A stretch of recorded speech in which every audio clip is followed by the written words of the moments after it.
Bem-vindo ao podcast A Bíblia Nossa de Cada Dia, onde mergulhamos nas Escrituras Sagradas, capítulo por capítulo, para encontrar sabedoria, orientação e inspiração para nossas vidas.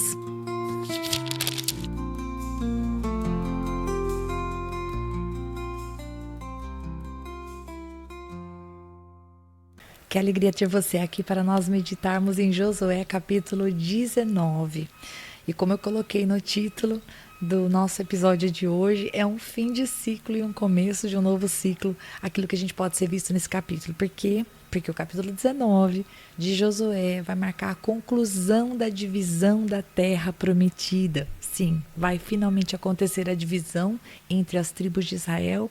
E quando a gente lê o texto, se você leu o texto ou você escutou a minha leitura no YouTube, no Spotify, você percebeu que ele é um texto meio técnico, né? Ele é mais focado em fronteiras, listas de cidades, nomes que para nós são muito distantes e por isso parece que perdem a importância.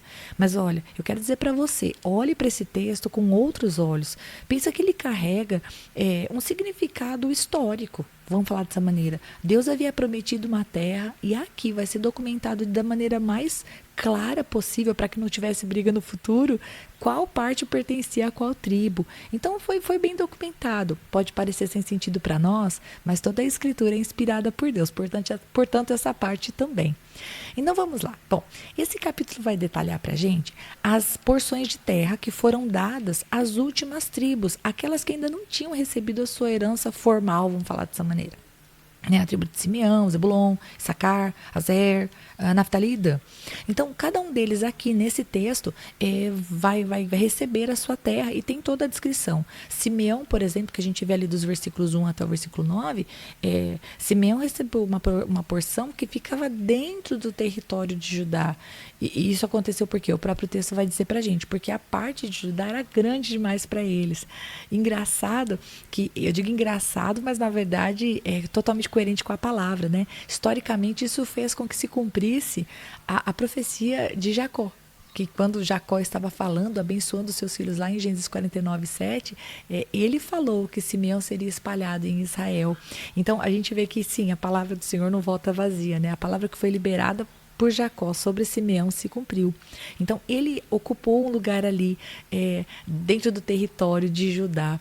A gente também vai ver dos versículos 10 até o versículo 39 a divisão das tribos, né? Zebulon, Issacar, Aser e Naftali, e essas tribos receberam terras numa região muito importante ali na Galileia, na parte norte, que era uma terra fértil, estratégica, vamos falar dessa maneira, e séculos mais tarde, esse lugar que eles receberam como herança vai ser o cenário do principal ministério de Jesus. A gente teve a graça de viajar para lá e de poder conhecer essa região, e que região linda, né? Linda e maravilhosa e protegida por Deus, né? Somente por Deus mesmo.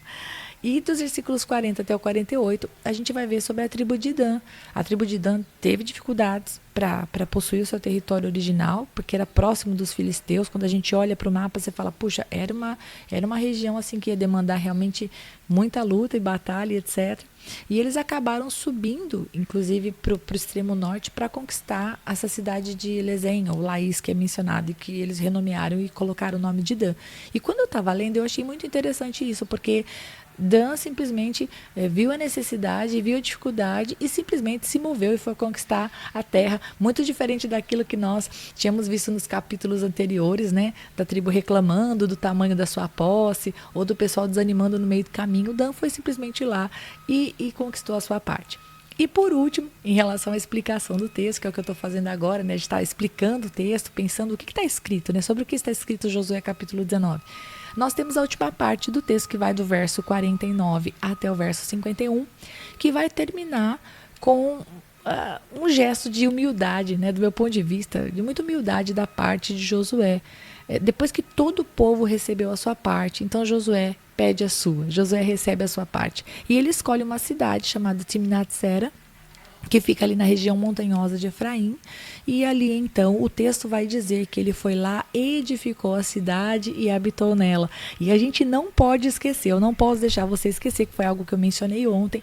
Vamos lembrar que Deus já tinha dito para Josué, você está velho, tem muita coisa para fazer ainda. Mas observem que apesar da idade, apesar da velhice, Josué ainda estava escolhendo o que queria e foi lá e edificou a sua cidade, habitou nela. Ele estava vivo, né? Ele estava mais vivo do que nunca. Tanto ele quanto Caleb dão para a gente aí uma lição muito, muito grande de vigor e de posicionamento, né? Não importando que a idade já tivesse chegado, e sim, o cansaço da idade, tudo bem, mas eles estavam ali firmes no propósito e apontando, né? Mirando exatamente para onde Deus os havia posicionado.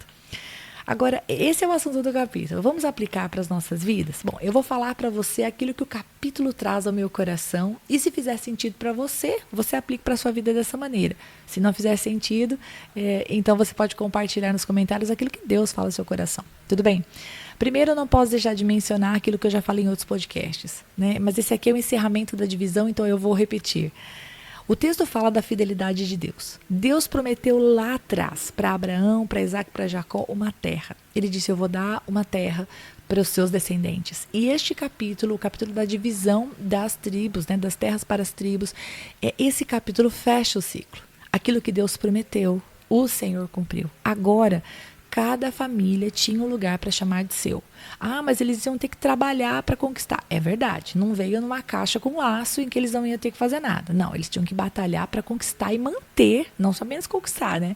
Eles tinham que trabalhar para conquistar e manter aquele lugar que Deus havia dado. Mas o Senhor foi fiel até o fim. Né? Isso prova que Deus cumpre as suas promessas. Então, eu aplico para a minha vida dessa maneira.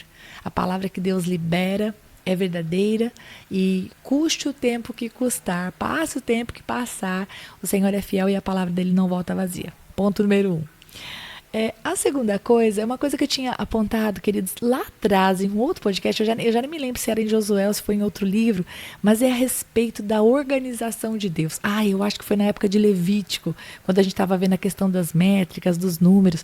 Eu fico assim... Acho que a palavra pode ser fascinada. Eu fico admirada com a ordem de Deus, com a organização das coisas. Deus traz ordem no meio do caos. Então, ele vai trazer para nós, através de Josué, ou do escritor de Josué, a descrição minuciosa mesmo das fronteiras. Coisas que para nós a gente poderia pensar, nossa, mas esse capítulo acho que não serve para nada. Serve sim. Serve para mostrar que aqueles homens foram, 3 de cada tribo, eles mediram o lugar, eles devolveram isso para Josué e isso foi documentado. E Deus permitiu, Deus inspirou os homens para que escrevessem sobre isso. Por quê? Porque Deus ia descrever de maneira minuciosa as fronteiras, de maneira que ficasse claro que não houve injustiça e, ao contrário, houve organização. A divisão, gente, visava evitar conflitos futuros entre as tribos. Olha, essa parte é tua. Foi tirado sortes diante de Deus, o Senhor estava no controle. Então eu aplico para as nossas vidas, aplico para a minha vida pensando, tudo aquilo que envolve conquista, a gente pode fazer isso de maneira organizada diante de Deus. A gente pode levar os nossos planos, e se a gente não tem organização, a gente pode pedir para o Senhor. Senhor, como o Senhor quer que eu organize isso? A gente está estudando um livro aqui, juntamente com as mulheres da nossa igreja, que fala sobre isso, organização da casa, organização dos horários, organização da rotina, e isso é muito legal, né? A organização traz paz, rotina traz ordem, e isso é uma bênção para as crianças. Enfim, então eu olho para esse texto e eu penso na maneira como Deus fez, de maneira tão organizada, tão brilhante, tão clara. E por último, eu acho que eu aplico olhando para o posicionamento de Josué. Josué fez parte da conquista, ele pegou o bastão da mão de Moisés, ele foi até o fim cumprindo a vontade do Senhor, e ele escolheu a última parte, né? Ele sendo o líder, ele poderia ter separado para si alguma melhor parte, mas o exemplo de Josué é que, ao ser o último, vamos dizer assim, a pedir uma terra, a pedir a sua herança, ele demonstra aquilo que a gente vê em Jesus como exemplo do servo, né? Jesus sendo Deus, ele lavou os pés dos seus discípulos, né? Então, sendo líder, ele escolheu por último. E ele pediu, enfim, ele priorizou a nação, ele priorizou todo o povo, ele priorizou as tribos em detrimento dos seus próprios interesses. E claro, quando ele pediu, ele recebeu. Então, isso me ensina que a liderança bem-sucedida, nos modelos bíblicos. É uma liderança que serve junto, é uma liderança que não se põe em primeiro lugar, que não tira vantagem da posição que ocupa, porque sim, ser líder é um lugar de destaque, mas é um lugar de servir, não é um lugar de privilégios, né? Não é um lugar de pegar a primeira parte para si, mas é um lugar de realmente se colocar no modelo de Cristo, né? Aquele que serve até o fim, que dá a vida pelas suas ovelhas. Então, Josué é um bom exemplo disso. Bem, eu paro por aqui. O que esse texto fala com você? Você ouviu desse texto alguma coisa diferente? Se ouviu, escreva nos comentários. Se não, receba essa palavra e que ela possa edificar o seu dia.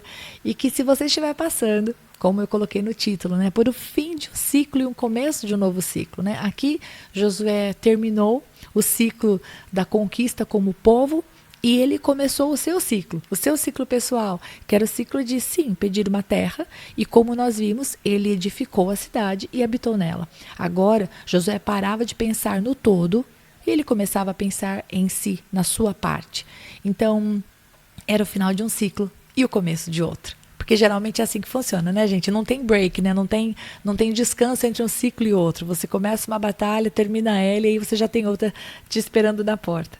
Então, é sobre isso. Se você estiver nesse momento de finalização de ciclo, em que algo está acabando na sua vida, uma conquista chegou, ou você percebeu que aquela porta que você estava batendo não era a porta certa, você parou e agora você está mudando, você está indo para uma outra conquista. Josué estava conquistando a sua porção de terra e agora construir a sua própria habitação, edificar a sua própria cidade e habitar nela. Qual que é a tua conquista? Qual é o ciclo que você está começando?